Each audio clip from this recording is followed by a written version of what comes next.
Hello everyone, welcome back to গল্প কথা। আজকের এপিসোডে যে ঘটনাটি আছে কল্যাণীর ঘটনা, এবং আমি যখন ঘটনাটি পড়ছিলাম আমার বেশ ভয় লাগছিল। তোমরা যখন ঘটনাটি শুনবে তোমাদেরও বেশ কিন্তু একটা ভয় লাগবে। ঘটনা যাওয়ার আগে বলতে চাই, যারা আজকে ফার্স্ট টাইম শুনছো তাদেরকে বলবো যে চ্যানেলটি সাবস্ক্রাইব করে দিয়ে গল্প কথার পাশে থাকো। ঘটনাটি লিখেছে বরিন দে, এবং তিনি ঘটনাটি যেভাবে লিখেছে আমি ঠিক সেভাবেই লিখছি। সেদিন প্রথমবার কল্যাণী হাসপাতালে নতুন বিল্ডিংয়ে পা রাখলাম।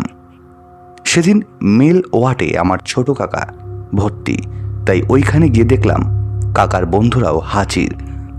ছোট কাকাকে বললাম বাড়িতে খবর দেওয়া হয়েছে। তা শুনে ছোট কাকা আবার বন্ধুদের সাথে খোশ গল্পতে মেতে উঠল।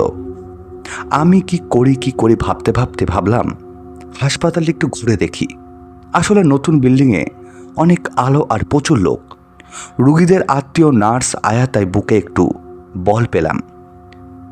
মেল ওয়ার্ড ছেড়ে বাইরে যেই বেরোলাম আমি একজন হঠাৎ করে আমাকে ডাক দিল। আমি ডাক অগ্রাহ্য না করে পেছন দিকে তাকাই। যারা ডাকলো দুজন পুরুষ, আমার কাকার বয়সী। তাদের কাছে যেতে বলল, ভাই একটু এখানে দাঁড়াও, রুগীর পাশে, আমরা নার্সকে ডেকে আনি। আমি জিজ্ঞাসা করলাম যে কি হয়েছে ওর। ওরা আমার প্রশ্নের উত্তর না দিয়ে দ্রুত সামনের প্যাসেজ দিয়ে দৌড় দিল। আমি রুগীকে খুঁটিয়ে দেখলাম। আমার থেকে বয়সে ঠিক আমার বয়সী একটা ছেলে নিথর হয়ে পড়ে রয়েছে, আর মুখ দিয়ে গ্যাসলা বেরোচ্ছে। চোখ দুটো বন্ধ, মাঝে মাঝে হাঁপুড়ের মতো নিঃশ্বাস নিচ্ছে। হঠাৎ নার্স ওই দুই পুরুষের সাথে ছুটতে ছুটতে আসলো। নার্স বলল কখন বিষ খেয়েছে, এখনই পাম্প করতে হবে। আমি রোগী বিষ খেয়েছে শুনে পিছিয়ে আসলাম। শরীর দিয়ে একটা ঠান্ডা স্রোত বয়ে গেল। আমি পিছিয়ে আসতেই আর একটা দল আর একটা স্ট্রেচার নিয়ে রুগীকে ঠেলতে ঠেলতে এসে প্রায় বিষ খাওয়া রুগীর স্ট্রেচারে ধাক্কা দিল। বিষ খাওয়া রুগীর সাথের পুরুষটা বলে উঠল, করেন কি মশাই, রুগী পড়ে যাবে তো। ওইদিকে দ্বিতীয় স্ট্রেচারের সাথে গোটা পরিবার উপস্থিত। পরিবারে মেয়ে ও বউরা মরা কান্নার জুড়েছে। আর ওই স্ট্রেচারের ওপরে রুগী আর একজন যুবক, সে তার গলায় হাত দিয়ে তারস্বরে চিৎকার জোরে উঠছে। সে বলছে, প্রতিমা তুমি কি এতটাই নিষ্ঠুর যে তুমি আমার সঙ্গে এরকম করলে? 8 বছর বয়স থেকে আমাকে ভালোবাসি, এই প্রতিদান দিলে তুমি? আমি দেখলাম যে সেকেন্ড টিচারে যিনি আছেন তিনি হয়তো গলায় তির দিয়েছে। আমি সরে পড়লাম ওই জায়গা থেকে, সামনের প্যাসেজে এগিয়ে এলাম। নার্স রুম, মেডিসিন স্টোর, এইসব বিভিন্ন নাম পড়তে পড়তে আমি প্যাসেজের শেষে পৌঁছে গেলাম। এদিকটায় আলো থাকলেও বেশি লোক নেই। আমার ডান দিকে একখানা দরজা। নাম পড়ার জন্য ওপরে তাকাতেই শিউরে উঠলাম। লেখা আছে বার্ন ওয়ার্ড। কৌতূহলবশত চোখ গেল ভেতরের দিকে। সারি সারি বেড, বেশিরভাগ ফাঁকা। আবার সামনাসামনি একটা বেডে শুয়ে আছে এক পৌর ভদ্রলোক। সারা গা পুড়ে গিয়েছে, হতাশ চোখে আমার দিকে তাকিয়ে আছে। না, কেটে পড়ি। আমি যে কি করব কিছু বুঝতে উঠতে পারছিলাম না। আমি আবার পিছিয়ে গেলাম। দেখলাম ওই ভদ্রলোক আমাকে ডাকছে। কিসের টানে আমি ওই ওয়ার্ডে ঢুকে পড়লাম। সোজা হাজির হলাম ওই খাটের সামনে। ভদ্রলোক বললেন, খোকা, অনেকদিন চা খাইনি, একটু চা এনে দেবে? দেন না বাবা, আমি আর বেশি দিন বাঁচব না। আমি কি বলবো ভেবে পেলাম না। তা বললাম, আচ্ছা যেটা দেখছি। ভদ্রলোকের পুরো মুখখানা পোড়া, খালি চোখ দুটো অক্ষত, সেই চোখ দিয়ে যেন ঝরে পড়ছে হতাশা। আমি বেরোলাম ওই ঘর থেকে। নার্স রুমে গিয়ে বললাম, একজন বার্ন ওয়ার্ডে চা চা করে চিৎকার করছে, দয়া করে আপনারা ওনাকে চা দিয়ে আসুন না। নার্স এক প্রকার হাহা করে চিৎকার করার মতো করে উঠল। সে আমার দিকে চোখ পাকিয়ে বলল, খবরদার বাবু, তুমি ওদিকে যাবে না, আর ওনাকে চা বা জল বা কিছুই দেওয়া যাবে না, খেলে মৃত্যু হয়ে যাবে। আমি নিরাশ হয়ে নার্সের রুম থেকে বেরোলাম।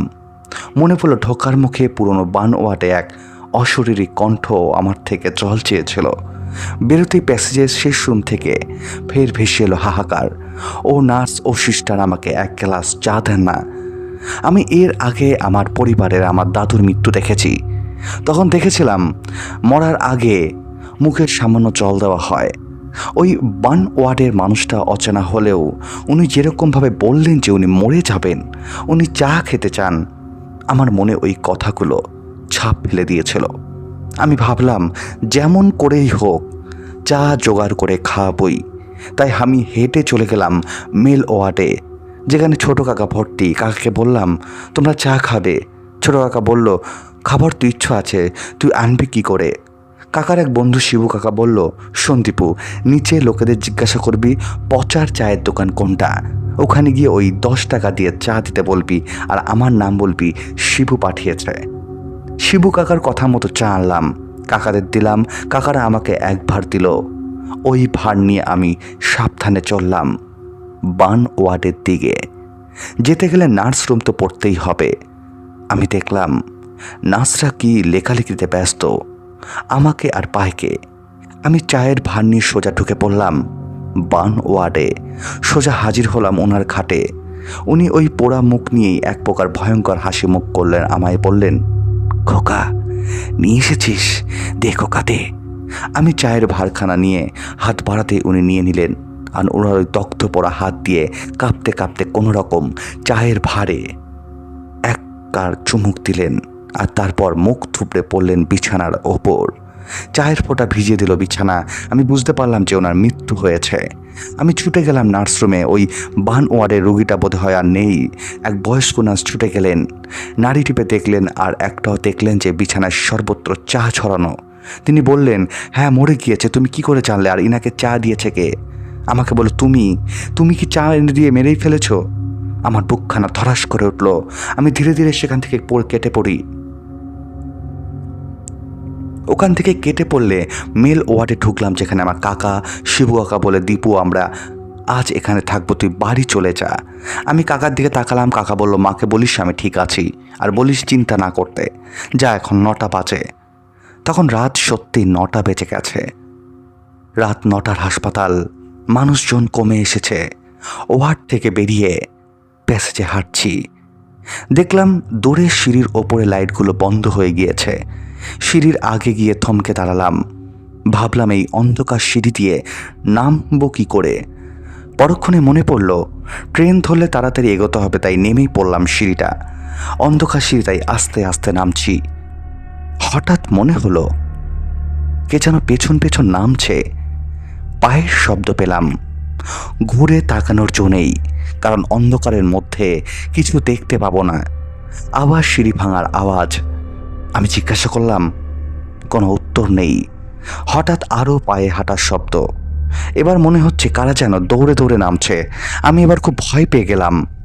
পেছনে তাকালাম, এবার অন্ধকারে চোখ শুয়ে গিয়েছে। না, কেউ তো আসছে না।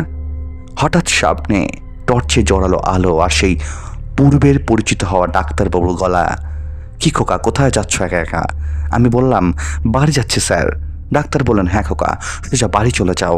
রাতের হাসপাতালে একা একা ঘোরাঘুরি করা ঠিক না। রাতের হাসপাতালে ভীষণ ভয়ঙ্কর। কীরকম ভয়ঙ্কর তা একটু আগে হাড়ে হাড়ে টের পেয়েছিলাম। উনি না আসলে বোধ হয় আমার জ্ঞান হারাতাম, না হলে প্রাণটাও যেত। হঠাৎই সিঁড়ির লাইটগুলো দপদপিয়ে জ্বলে উঠল। ডাক্তারবাবু বললেন, দেখো কাণ্ড, হঠাৎ হঠাৎ বন্ধ হয়ে যায়। আমি বললাম, আসি ডাক্তারবাবু। হাসপাতালের বাইরে 2-3টে চায়ের দোকান আছে। আমি ভাবলাম কোনো রকম হাসপাতাল থেকে বেরিয়ে গেলে হয়তো এই ভয়টা আমার কেটে যাবে। আমার হঠাৎ মনে হয় যেই ডাক্তারবাবুর সাথে আমার সিঁড়িতে দেখা হয়েছিল, সেই ডাক্তারবাবু নিচে দাঁড়িয়ে আছে। আমি ওনাকে দেখে অবাক হয়ে যাই। আমি ওনাকে বলি যে, আপনি ওপর থেকে এত তাড়াতাড়ি নিচে আসলেন কি করে? উনি তখন আমায় বলে যে, কই, আমি তো ওপরে এখনো যাইনি, আমি তো নিচেই আছি। আমি তখন মনে মনে ভাবি যে, তাহলে ওপরে যাকে দেখেছিলাম সে কে ছিল? এই দৃশ্য আমি কোনোদিনও ভুলতে পারবো না। আমি সঙ্গে সঙ্গে সাহস নিয়ে কোনো রকম আমি হাসপাতাল থেকে বেরিয়ে যাই। বেরিয়ে একটা রিক্সা ভ্যান ধরে আমি বাসায় মানে বাড়ি চলে আসি। বাড়িতে এসে পুরো ঘটনা মাকে বলি। মা আমায় বলে যে তোকে বারবার করে বলেছিলাম রাতের বেলা হাসপাতালে যেতে না, তুই জোর জবরদস্তি গেছিলি।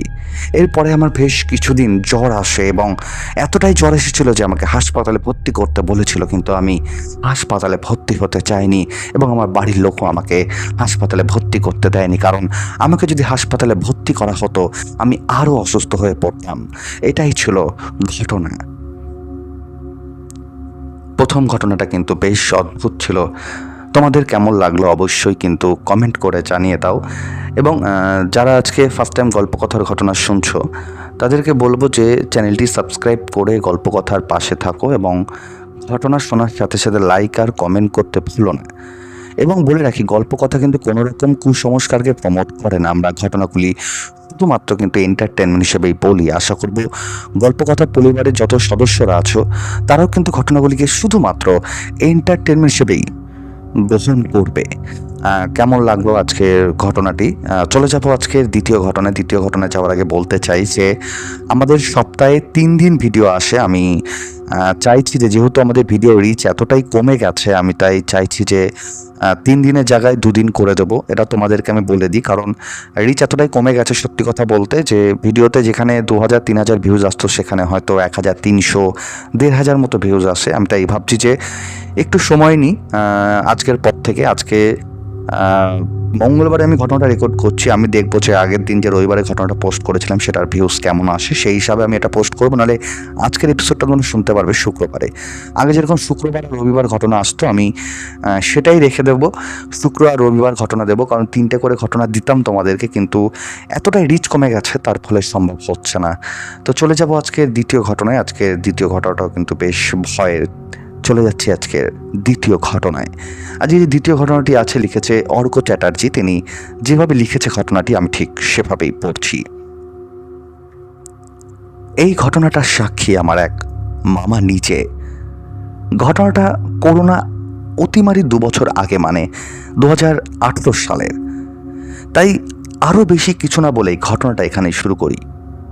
ঘটনার সময় আমি কলকাতার এক নামকরা জামা কাপড়ের দোকানে কাজ করতাম। দোকানে কী কী মালপত্র আসছে, সেগুলোর দাম আর কত পিস করে এক একটা স্লট মাল আসছে সেগুলোর হিসাব রাখার পাশাপাশি মালগুলোকে সঠিক জায়গায় রাখার কাজে তদারকি করতাম। এইসবের পুরো দায়িত্ব আমার কাঁধে ছিল। আমাদের দোকানটা ছিল বেশ অনেকটা জায়গা জুড়ে, আর তার সাথে দোতলায় 2টো ম্যানিকুইন ছিল, যেগুলো জামা কাপড় লাগিয়ে গ্রাহকদের শো অফের জন্য রাখা ছিল। একদিন কাজের প্রচুর চাপ ছিল, বাড়ি ফিরতে একটু রাত হয়ে গিয়েছিল। ম্যানিকুইন ফ্লোরের ছেলেটা সেদিন না আসায় আমি তাকে ফোন করে জিজ্ঞাসা করলাম তার না আসার কারণ। ছেলেটা বলল যে দোতলায় রাতের বেলায় সে এমন একটা অস্বাভাবিক ব্যাপার দেখেছে যা দোকানে মালিককে বলে বিশ্বাস করবে না, তাই সে শরীর খারাপের বাহানা করে ছুটি নিয়েছে।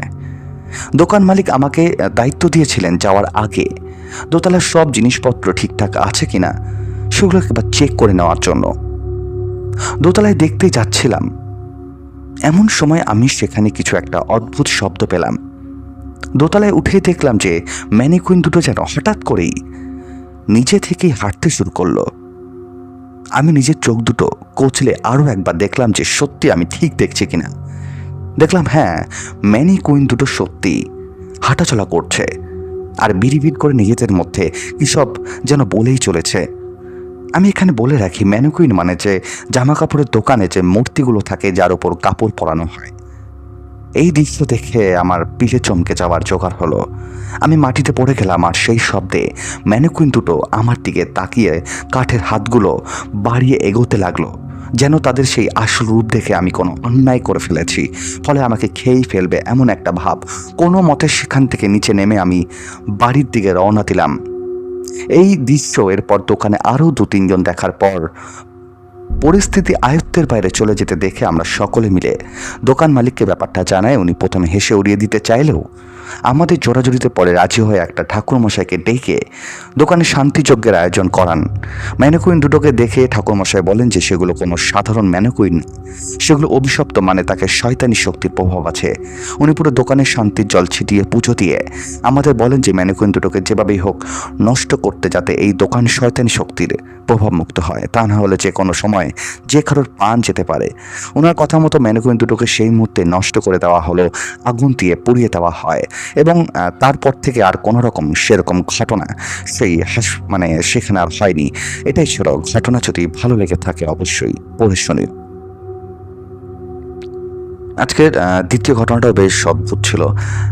তোমাদের কেমন লাগলো আজকের দ্বিতীয় ঘটনাটাও? এবং বলে রাখি, তোমরাও আমাকে ঘটনা লিখে পাঠাও। ঘটনা লিখতে হলে কী করতে হবে, ডিসক্রিপশন বক্সে একটি হোয়াটসঅ্যাপ নাম্বার দেওয়া আছে, তোমরা সেখানে আমাকে ঘটনা লিখে পাঠিয়ে দিতে পারো। এবং বলে রাখি, যারা ঘটনা শুনছো প্লিজ লাইক করতে ভুলো না, কারণ লাইক না করলে ঘটনার রিচ অনেকটাই কমে যায়। তো সেই ক্ষেত্রে আমি সবসময় তোমাদেরকে রিকোয়েস্ট করি, লাইক করে গল্প কথার পাশে থাকো। এবং কথা বাড়াবো না, চলে যাবো আজকে দ্বিতীয় ঘটনায়। দ্বিতীয় ঘটনাটিও বেশ ভয়ের। যিনি লিখেছে তিনি তার নাম উল্লেখ করেননি, তিনি ঘটনাটি যেভাবে লিখেছে আমি ঠিক সেভাবেই পড়ছি। আমার মামার বাড়ি গ্রামগঞ্জে। ট্রেনে 1 ঘন্টা, তারপর গরুর গাড়িতে আরও 1 ঘন্টা। আমি তখন হায়ার সেকেন্ডারি দিয়েছি। মাকে বলে কলকাতা থেকে ট্রেনে উঠে পড়লাম।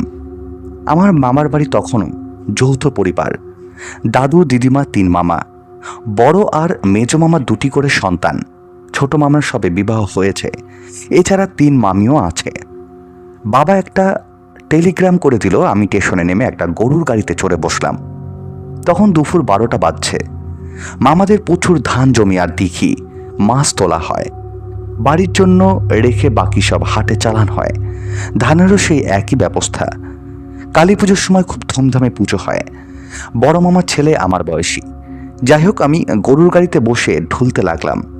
ওখানে দাদামশাই সকলকে মিত্তিদের বাড়ি বললেই চেনে। এক সময় আমি উঠে বসলাম। এত সন্ধে হয়ে গেছে আর গরুর গাড়িটা ক্যাচর ক্যাচর করে চলছে উঁচু নিচু রাস্তা দিয়ে। আমি গাড়োয়ানকে জিজ্ঞাসা করলাম যে মিত্তি মশাইদের বাড়ি কত দূর? আর সে বলল, কোন মিত্তির মশাই? আমি বললাম যে বেগমপুরের মিত্তির মশাই। সে বলল, তেমন তো কেউ নেই এই তল্লাটে। আমি বললাম, কি বলছেন? আমি বুক টিপ টিপ করতে লাগলো, কি করি এখন? এই সময় দূরে হালকা আলো চোখে পড়ল। বেশ বড় থামওয়ালা বাড়ি দেখা যাচ্ছে। আমি এর আগে বেশ কয়েকবার এসেছি মা বাবার সাথে। আমি গরুর গাড়ি থেকে নামতে বললাম, তারপর গরুর গাড়ি থেমে গেল। তাকে পয়সা দিয়ে আলপথ ধরে বাড়িটার দিকে রওনা দিলাম। কাঁধে আমার ব্যাগ আর হাতে টর্চ। লোকটা বোধহয় জানে না। সামনের দিকে চোখ রেখে এগিয়ে চললাম। টর্চ জেলে মাঝে মাঝে আলপথ দেখে নিচ্ছি। দূরের অট্টালিকাটাকে দেখা যাচ্ছে মাঝে মাঝে। চতুর্দিক থেকে ব্যাঙের কোরাস ভেসে আসছে। এছাড়া ঝোপে ঝাড়ে জোনাকিরা আলো বোলাচ্ছে। আকাশে চাঁদ নেই। আমি হন্তদন্ত হয়ে এগিয়ে চলেছি। ক্রমশ বাড়ির কাছে এসে পড়েছি। এইবার একেবারে কাছে। দুটো একটা হেরিকেন রাখা রয়েছে, সেগুলো দেখে মৃদু আলো আসছে, কিন্তু লোকজনের সারা শব্দটুকু নেই। কি ব্যাপার? এবার বাড়ির চতুর্দিকটা দাঁড়ালাম। আমার বড় মামাকে চিৎকার করে ডাকলাম উচ্চ কণ্ঠে, তবুও কোনো সাড়া নেই। বড় মামার ছেলের নাম কুশল। আমি কুশলের নাম ধরে চেঁচিয়ে ডাকলাম, কোনো সারা শব্দ নেই। আমার ভেতরে যেতে ভয় লাগলো। চতুর্দিক নিস্তব্ধ। ছুঁচ পড়লে আওয়াজ হয় কি করব? রাত ক্রমশ বাড়ছে, কি করি এইসব ভাবতে ভাবতে খুব উদ্বিগ্ন হয়ে পড়েছি। হঠাৎ দেখি সদর দরজার সামনে ছায়াময় বেশ কিছু পুরুষ মহিলা শিশু কখন এসে দাঁড়িয়েছে খেয়াল করিনি। অত্যন্ত 15 থেকে 20 জন হবে। তারা স্থির হয়ে দাঁড়িয়ে আমাকে দেখছে। তাদের চোখগুলো মনিহীন, সব জলজল করছে। আমি চমকে উঠলাম, ভীষণ ভয় পেয়ে গেলাম। সারা শরীর কাঁপতে লাগলে এবার শুনতে পেলাম ফিস ফিস করে তারা কি বলছে। আমি বাড়ির দেউরির দিকে পেছন ফিরে টলমল করে বাইরে যেতে শুরু করলাম। তখনই এক দীর্ঘ নিঃশ্বাসের শব্দ শুনতে পেলাম। তারপর সঙ্গে মৃদু কান্নার আওয়াজ ভাসতে লাগলো। আমি পেছন ফিরে দেখি সেই ছায়ামূর্তিগুলো হাওয়ায় ভেসে আসছে। আমি ছুটতে লাগলাম সেই অন্ধকার মাঠ ধরে। আর খানিকটা ছুটে গেলাম, হোঁচট খেয়ে পড়ে যাই আর তারপরে জ্ঞান হারাই। জ্ঞান হারবার আগের মুহূর্তে জোরে বাজ পড়লো আর শুরু হয়ে গেল মুষলধারে বৃষ্টি। ব্যাস, আমার আর কিচ্ছু মনে নেই। যখন চোখ মেললাম দেখি ভোরের আলো ফুটে গেছে। আমি ধর্মড় করে উঠে বসলাম। গত রাতের কথা মনে পড়ে গেল। দেখি শুকনো মাটি পড়ে আছি, পাশেই পড়ে আছে আমার ব্যাগ আর জল। এবার আশপাশের দিকে চোখ পড়তে যেটা নজরে এলো, অন্তি দূরে একটা বিরাট অট্টালিকার ধ্বংসাবশেষ। উঁচু উঁচু গাছ আর আগাছায় ভরা। কোনো রকমে আমি উঠে দাঁড়ালাম। আলপথ ধরে খুঁড়িয়ে রাস্তার উপরে এলাম। দেখে একজন সাইকেল আরোহী আসছে। সে খুব কাছে এসে বলল, বাবলু বাবু না? দেখি নাই কাকা। আমার ডাক নাম বাবলু। সে আবার বলল, তোমার কাল আসার কথা। আমি মাথা চুলকে বললাম, গরুর গাড়িটা অন্য জায়গায় নিয়ে গেছিল। সে আমি তো মিত্তির বাড়ি বলেছিলাম। বলে যে দূরে ভগ্নস্তূপটা দেখলাম। নায়ের কাকার চোখ বড় বড় করে বলল, কাল আমাবস্যা ছিল। আমি বলি, তাতে কি? সে বলল, তোমার মামার বাড়ি বেগমপুরের মিত্তির বাড়ি, আর এটা ছোট মিত্তির বাড়ি। বহুকাল আগে কলেরায় সকলে উজাড় হয়ে যায়, এখনো আমাবস্যায় ওদের দেখা যায়। খুব বেঁচে গেছো তুমি, মহাকালী দোয়ায়। ওঠো ওঠো, সাইকেলে ওঠো। দিয়ে তারপর আমাকে সেখান থেকে নিয়ে যায়। সেই ঘটনার পরে আমি প্রচণ্ড ভয় পেয়ে যাই। কি করব বুঝে উঠতে পারিনি। মামার বাড়িতে গিয়ে মামাদের সমস্ত ঘটনা খুলে বলি। এরপরে মামার বাড়িতে বেশ কিছুদিন ছিলাম। তারপরে আস্তে আস্তে আমি ঠিক হয়ে যাই। এটাই ছিল আজকের 3টি ঘটনা। আজকের 3টি ঘটনা তোমাদের কেমন লাগলো অবশ্যই কিন্তু কমেন্ট করে জানাতে ভুলো না। এবং তোমরা যখন ঘটনা শুনবে, তোমাদের কাছে একটা রিকোয়েস্ট আমি সবসময় করি যে ঘটনা শোনার সাথে সাথে লাইক করতে ভুলো না। কারণ তোমরা যদি ঘটনা শোনার সাথে সাথে লাইক আর কমেন্ট না করো তাহলে ঘটনা রিচ কিন্তু অনেকটাই কমে যায়। এবং একটা জিনিস রিকোয়েস্ট করব যে যারা ঘটনা শুনছো আজকে ফার্স্ট টাইম, তাদেরকে বলবো যে তোমরা ঘটনাগুলিকে শেয়ার করে দাও তোমাদের ফ্যামিলি মেম্বারদের সাথে। তোমরা যদি তোমাদের ফ্যামিলি মেম্বারদের সাথে ঘটনাগুলি শেয়ার করো তাহলে তাদের কাছেও ঘটনাগুলি পৌঁছাবে এবং তারাও আমাদের ঘটনাগুলি শুনবে। এবং বলি, গল্প কথা কিন্তু কোনো রকম কুসংস্কারকে কখনোই প্রমোট করেনি। আমরা ঘটনাগুলি সবসময় এন্টারটেনমেন্ট হিসেবেই নিই। এবং যারা আমাদেরকে ঘটনা পাঠায় আমি তাদেরকেও সবসময় বলি, এবং যারা আমাকে ঘটনা পাঠাতে চাও আমি তাদেরকেও বলবো যে তোমরা যখন ঘটনা পাঠাবে, ঘটনার সত্যতা বিচার করে যদি একবার পাঠাও হবে, এবং না পাঠালেও হবে, মানে সত্যতা বিচার করে না পাঠালেও হবে। আমরা ঘটনাগুলি শুধুমাত্র এন্টারটেনমেন্ট হিসেবেই গ্রহণ করি এবং এন্টারটেনমেন্ট হিসেবেই বলি। এবং বলে রাখি, আমাদের সপ্তাহে 3 দিন ভিডিও আসে। আমি সপ্তাহে 3 দিন ভিডিও দিই। তবে আমি ঠিক করলাম যে এইবার থেকে 2 দিন ঘটনা আসবে, শুক্রবার এবং রবিবার। যেরকম আগে প্রথম গল্প কথায় ঘটনা আসতো, কারণ রিচ এতটাই কমে গেছে যে ঘটনা যখন পোস্ট করি ঘটনায় সেরকম কোনো রকম ভিউজ আসে না। তো এই তরুণে আমি কিছুদিন 2টো করে এপিসোডে রাখবো। তারপরে আস্তে আস্তে যখন রিচ যখন ঠিক হবে, তোমরা যখন সাপোর্ট করবে, কারণ যারা আমার ঘটনা শোনো তারা তো আমাকে সাপোর্ট করে, তাদেরকে বলবো যে শেয়ার করে দাও। কেমন লাগলো আজকে 3টি ঘটনা অবশ্যই কমেন্ট করে জানিয়ে দাও। অনেক ধন্যবাদ আজকের 3টি ঘটনা শোনার জন্য। দেখা হচ্ছে সামনের দিন ঠিক রাত 10টায়।